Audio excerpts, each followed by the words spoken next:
Dude, I can't. Hey guys, so today we're tearing down the S54 that me and Max built almost 4 years ago, and he's running, ever since with no issues. So The motor has roughly about 100 hours on it. It's done numerous endurance races and holds quite a lot of records in California at various tracks, and it's been through a lot.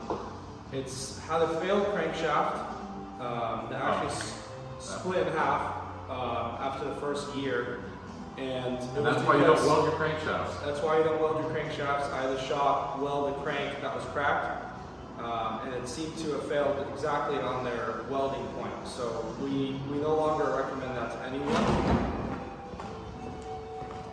because it's a liability. It's a liability, and it reduces its structural integrity significantly.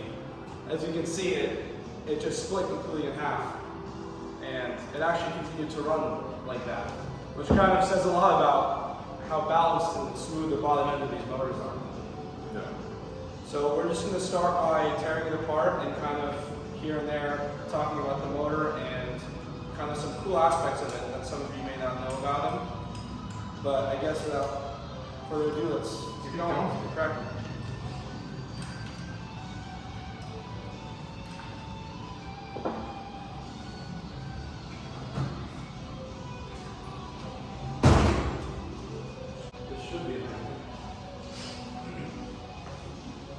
One of my favorite things about this engine in particular is how the air comes into the intake port. It's shoved in and then shoved down, which is really what makes this engine kind of special. Along with the S65 and the 85, of course. BMW does a great job on their intake ports and their intake port design.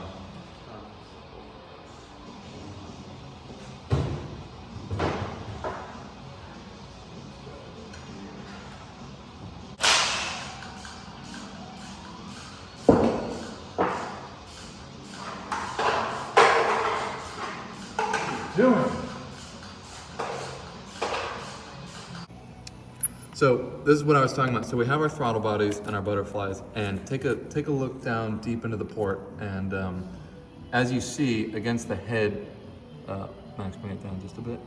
No, I got it. Well, anyway, so the air comes up against the head and then is forced downward. As the air is coming into the cylinder, it follows the roof. And this is the roof back here, obviously. And anyway, so this port design is just fucking fantastic. So. Unfortunately, right before we did this teardown, I decided to do quite a lot of off-roading at Buttonwillow. Sounds like you need to get your driver on fixed. Sounds like it.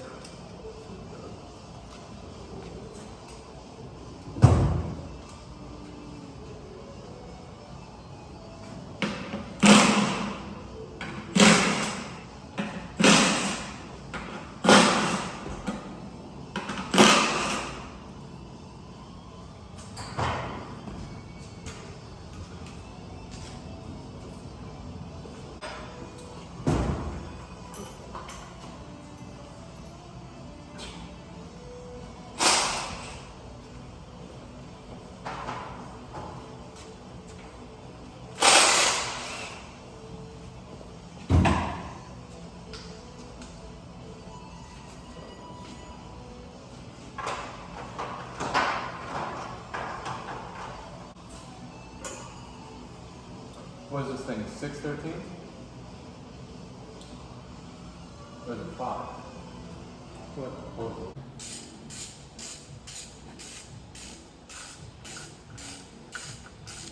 Other than the dirt on those spark plug tube holes, which is kind of unavoidable. Every time you go to Buttonwillow, everything gets covered in dirt. Otherwise, it looks pretty clean. This one specifically has the VAC Motorsport cryo-treated exhaust cam hub. Although not a necessity, even on race cars, I felt when I built the motor that I should just bulletproof it. And I don't necessarily recommend it to everyone, but it does not hurt, and it will definitely make your motor a little bit more bulletproof.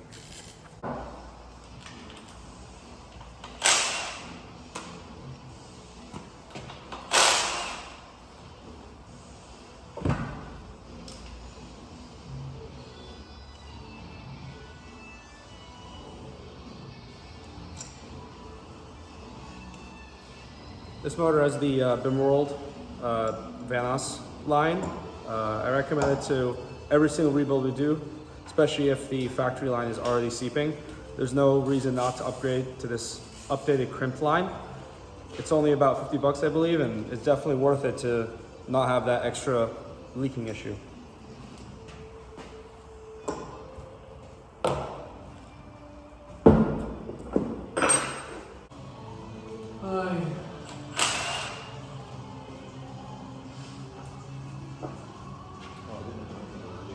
What? It's okay, is there at least one person on here? Oh my god, your girlfriend's on there. She's already saying questions, please.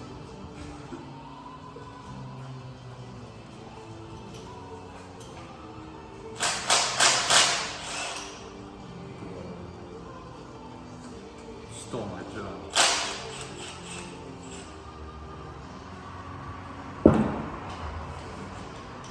This thing just ripping out? No. Yeah, there should be a bolt, otherwise just pulls it straight out.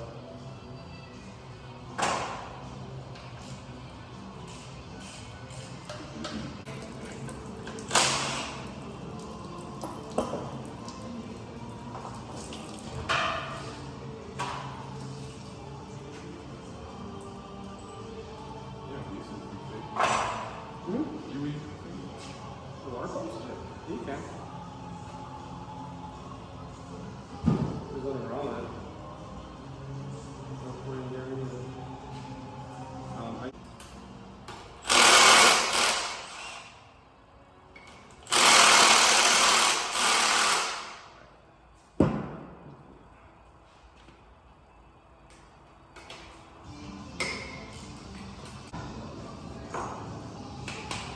Oh my god.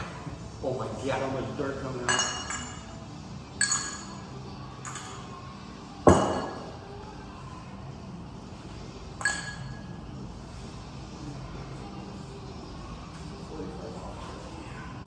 They are 50 degrees, they're 50 millimeters, 50 millimeters, then 50 degrees, and then 50 degrees, I believe. Yeah. It only comes out to about 150 millimeters, I believe.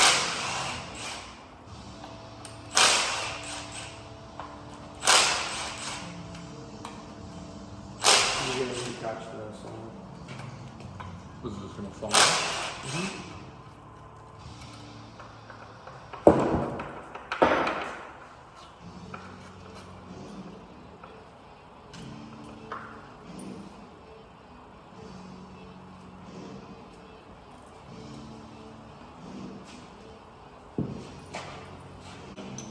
Hours mostly. Put 300V in it every 2 tractors. It's not the world. Expensive. I know. You gotta start running this deep. Well, better than ever. Use it. Real machine work.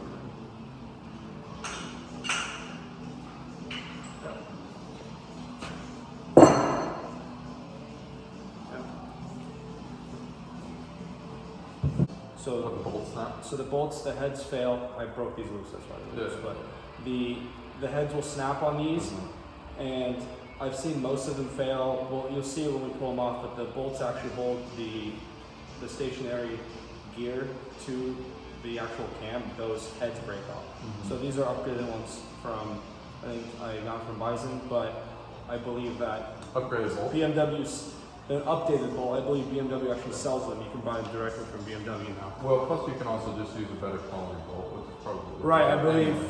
there's other. You know the GT2s have that issue? 996 GT2. Yeah.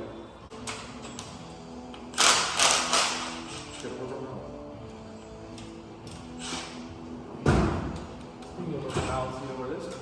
Let me grab it. Yeah, I figured you want to keep the shims in order, right? Yep. So, yeah. To make my life a lot easier.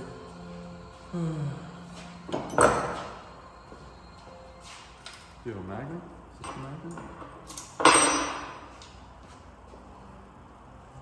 Okay, so this is where you started. I'm gonna break these loose. Can you go through and zip them up? Okay, you got another 12 point? Yeah, it's a 13.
go over there.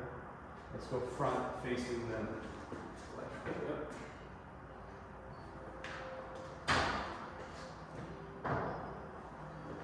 It's pretty great in here.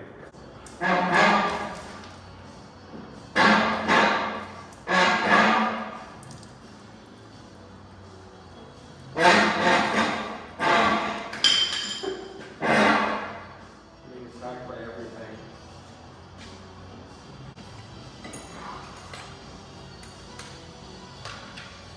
Oh, that one is modified.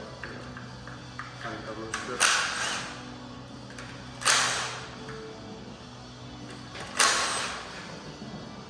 It's wood for my splitter.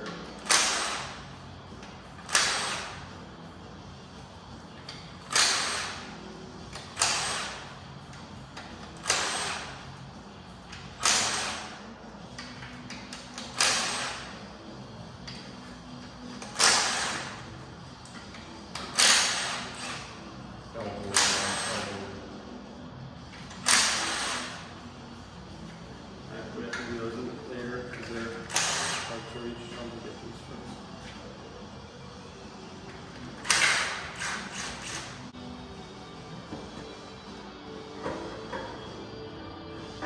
Shit, I got one shit for a while. Yeah, that's fair. Just the machine.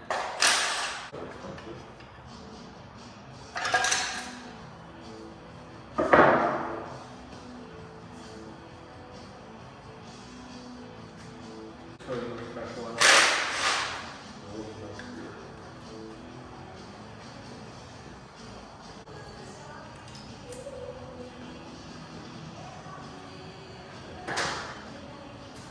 Dude, I hate to replace these guides. They were so good. Maybe they're not needed.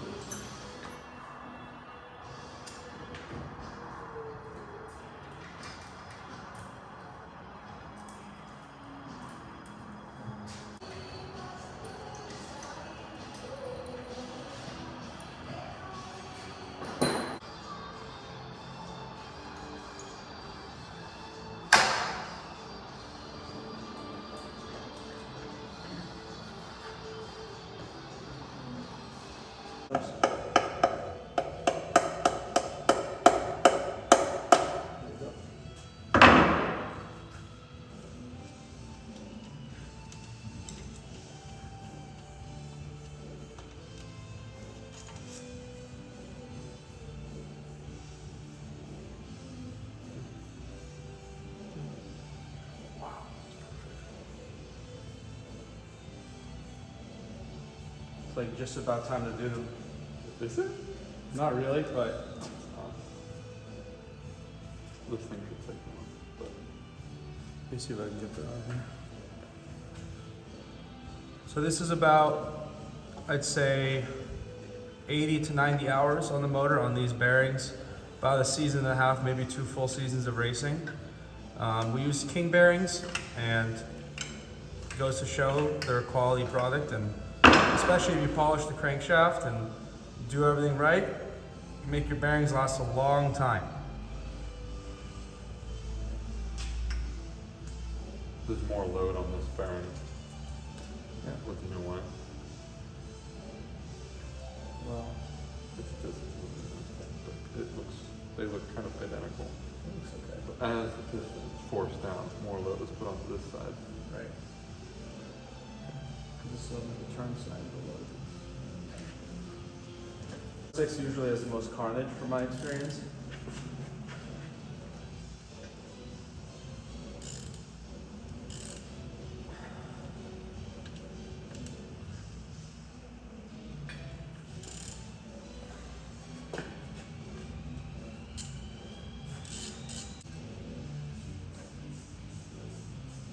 Yeah. That's fine. Yeah. Good. But it has more wear. Yeah. So this is cylinder 6. Cylinder 6, we see the most wear in these motors, but still looks okay. Will it be time to replace them soon? Yes. Yeah, I would say so. But for a bearing that's been in there for so long, I'd say that looks pretty damn good.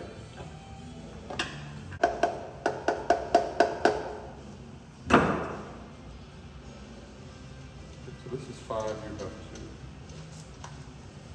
2. What's tits?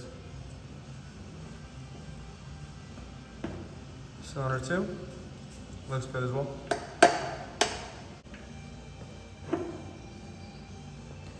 Cylinder 5.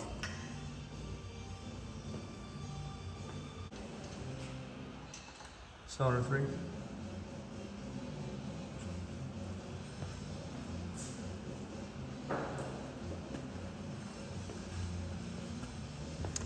Cylinder 4. It's about time for a research. Handle up and down. No. Spins really good. It's like butter. You know what? Just be able to reuse those mains. No. Just change it. All right. Did we line on this thing? We did we? No. Might need bigger guns than this, but. Oh, that's fine.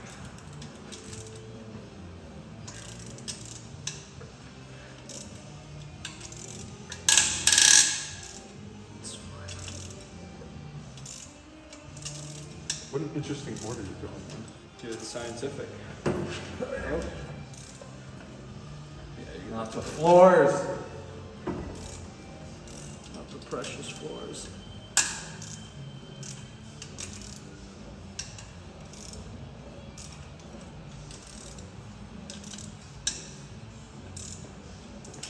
Alright. All the loads off, I think we just zip it off now. Alright, let's pull caps.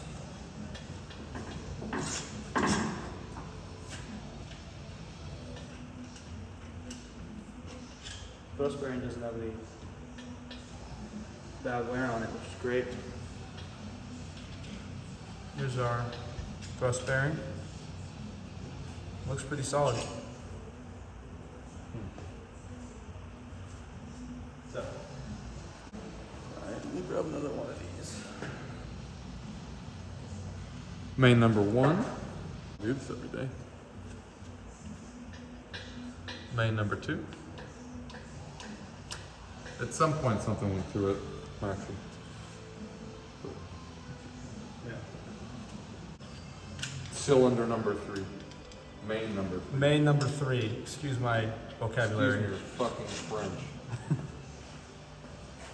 Okay, so I don't know. You know, I think whatever this is could have happened with the pickup being damaged. It's possible. Okay. Main number 7. Little streak there. 4? Yep. Main number 4.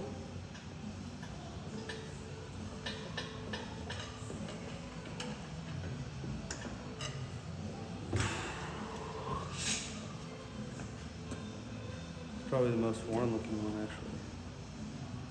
But I think it's just Was that one through 5? 5. This is just one through the coating now. 5 we expect to be the worst. This will be main number 5.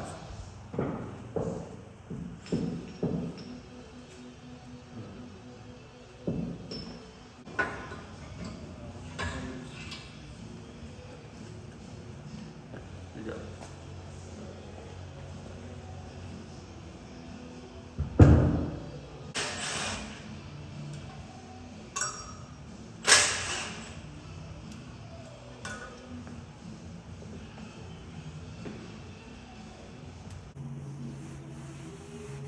So we have the motor torn down, pistons are out, crankshaft is out. Inspecting the cylinder walls. They actually look pretty solid. You can still see the cross hatching in there, and there's nothing you can feel with your fingernails, which is awesome.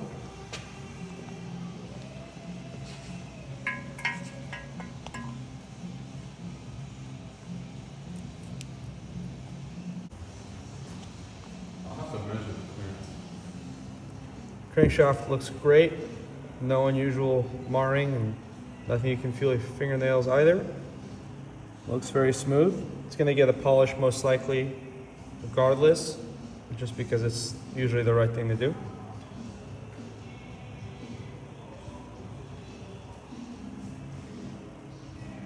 Thrust bearing, main looks pretty good. No wearing on the sides of the crank.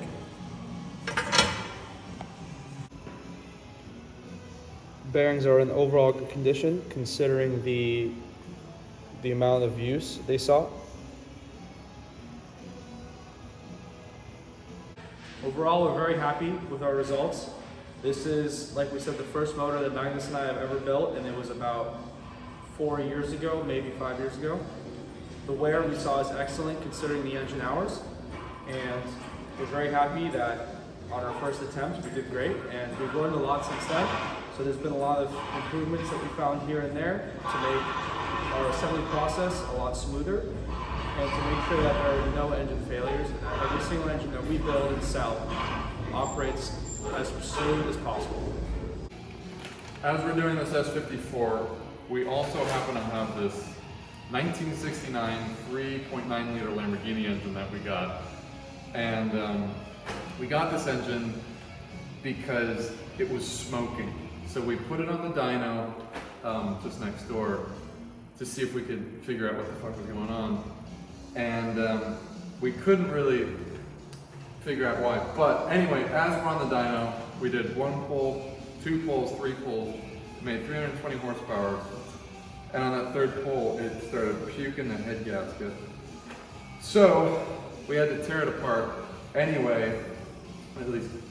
And what we found was all of the guides and the valve stem seals, which were replaced at one point, but all of the valve stem seals were destroyed. And well, obviously, there's your smoking issue. So what that means, since the guides were replaced and a modern valve stem was used on this engine, what it means is that the guide was not cut down enough, because the modern valve stem seals protrude about, I think, 60 to 80 thousandths more than an umbrella seal, which is what any old engine came with, you know, 350 or any engine from the 60s and 70s. So, you know, whoever did the measurements, and they didn't check. And so this is a very expensive build that we're working on, and we're going to be wrapping up here in the next couple months and back in the dyno, and then it'll be back in a Pebble Beach ready car for 2025. So another cool project we're working on.